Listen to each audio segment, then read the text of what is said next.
Hey crew, it's Presley. So this is your first flipped lesson of the year. If you're not familiar with a flipped lesson, the way it works is I record myself as if I were there in class, and I don't pause for wait time. So we can do about a regular class period's worth of notes in about 10 minutes.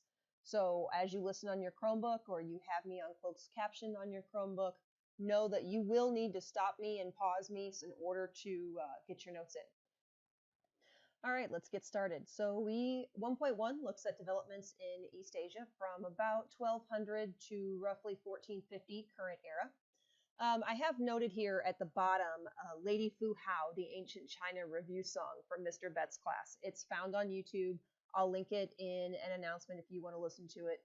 It's kind of goofy, but it does a good job of kind of setting up where this picks up in the context of the greater world history. All right, so kind of leading up to 1200, the culture. China is geographically isolated. You have the Himalayan mountains to the east, along with the Taklamakan Desert and the Gobi Desert, I do believe. And then to the east, you've got the Sea of Japan.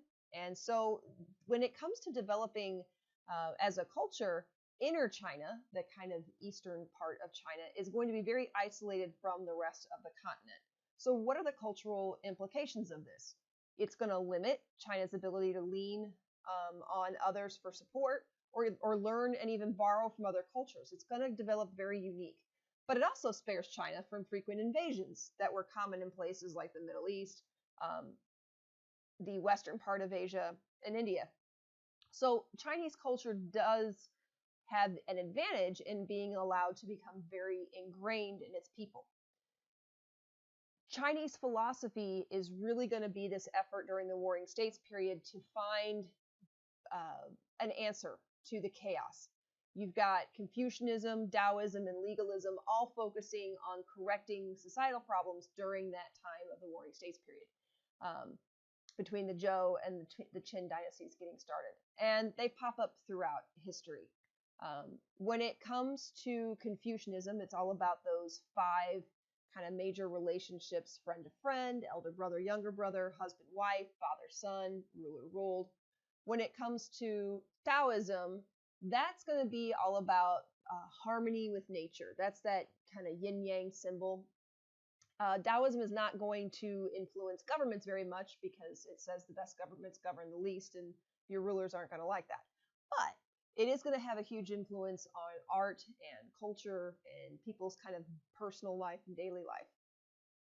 Legalism doesn't go real far. Legalism, the only dynasty that's going to use legalism is going to be the Qin dynasty.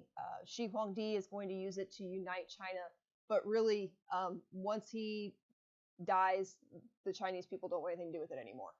And so Confucianism is going to be the one that winds up having the most influence. So it's built around those 5 basic relationships. It's all about obedience and superiority, using education to become knowledgeable about your role in those relationships. Confucius is the one who comes up with the idea of the term gentleman. And think about what a gentleman still means today. It means being respectful. It means following traditions. It means knowing your place within a relationship of the people around you. So Confucius is going to be the one that coins that term, but we still largely use it in the way he meant today. So just a kind of reiteration, those 5 basic relationships, understanding then all of these relationships, there's a superior and an inferior, and both are supposed to perform their role, and by doing so you find peace and harmony and balance. This goes really well with that mandate of heaven we talked about, because mandate of heaven says, if you're a good ruler, well, so does Confucius say, as a ruler you have to fulfill your role of being honest and fair. So Confucianism and mandate of heaven are going to be kind of the driving forces in China during this kind of Middle Ages time period. Societally, we're looking at China kind of leading up to the 1200s. It's very patriarchal. It's all about the term that we're going to use is filial piety, that whole loyalty, subordinate to your elders, especially males. Ben Zhou is going to write the which is unusual to begin with because she's a female writer during a time of patriarchy, so that's unusual. But in her book, The Lessons for Women, she's going to say that the virtues most important for women are humility, obedience, subservience, devotion to their fathers, their husbands, and sons. She basically argues that women should also be educated, though, because by educating women, they would be better able to do those things. And they would also, as primary caregivers for young males, raise virtuous sons. But women in general are treated as kind of like a second class. The mean people, or the average person, we're seen as not really having a purpose in life because they don't add anything of value to the system of society. So these are your artists, your performers, your merchants.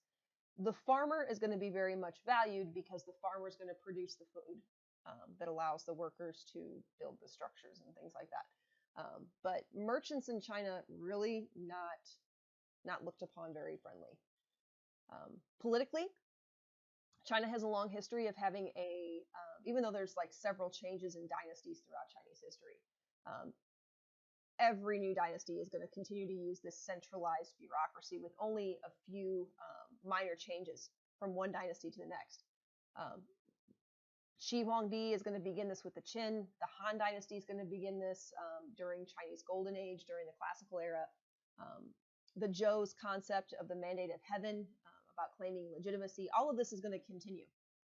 And if you're still not fully familiar with mandate of heaven, this is the idea that the heavens are going to choose whom the dynasty should be and bring good fortune as long as the gods are pleased with the behavior of the king or emperor. So good harvests happen, there's victories in battle, there's a good economy, and the heavens will indicate when they're not happy and give the people the right to overthrow their dynasty by sending bad things, famines, diseases, losses, and war. So you would use this to overthrow the previous dynasty and show your legitimacy because there was recent famine, hungry, angry peasants are running amok to the countryside, there's natural disasters, and so you show up and you say, well, you've lost the mandate of heaven, the gods have shown their disfavor, so now it's my turn. And because I won the battle, the gods have shown that they now favor me. It works. Nearly every dynasty, starting with the Han Dynasty in the Classical Era, is going to, and up to now, is going to use civil service exams to get people jobs in the government. This is huge because it means you get people who are educated in government jobs rather than just, because they're your brother's cousin's, best friend or whatever. So you have to pass a test. It's based on those Confucian ideas, Confucian teachings.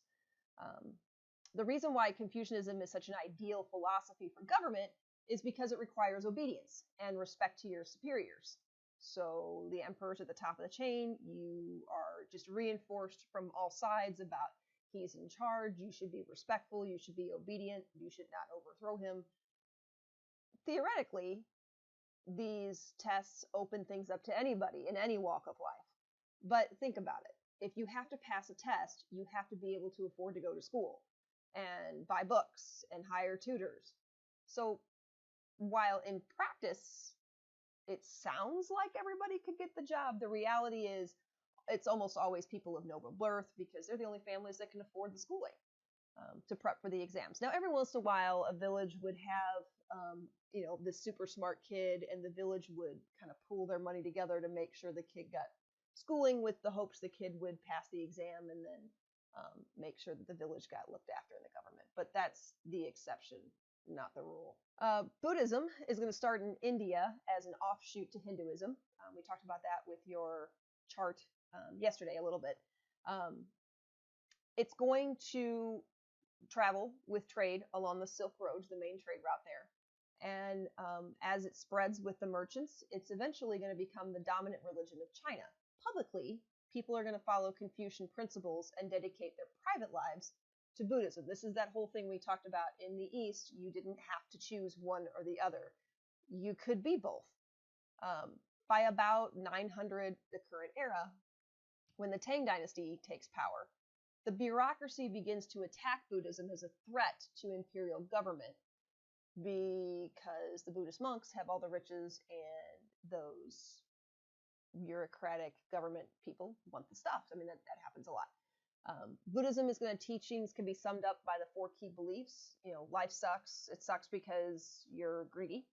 By removing that temptation, you can gain closer to nirvana, and you do this by following the Eightfold Path. And the Eightfold Path is right views, intention, speech, action, livelihood, effort, mindfulness, and concentration.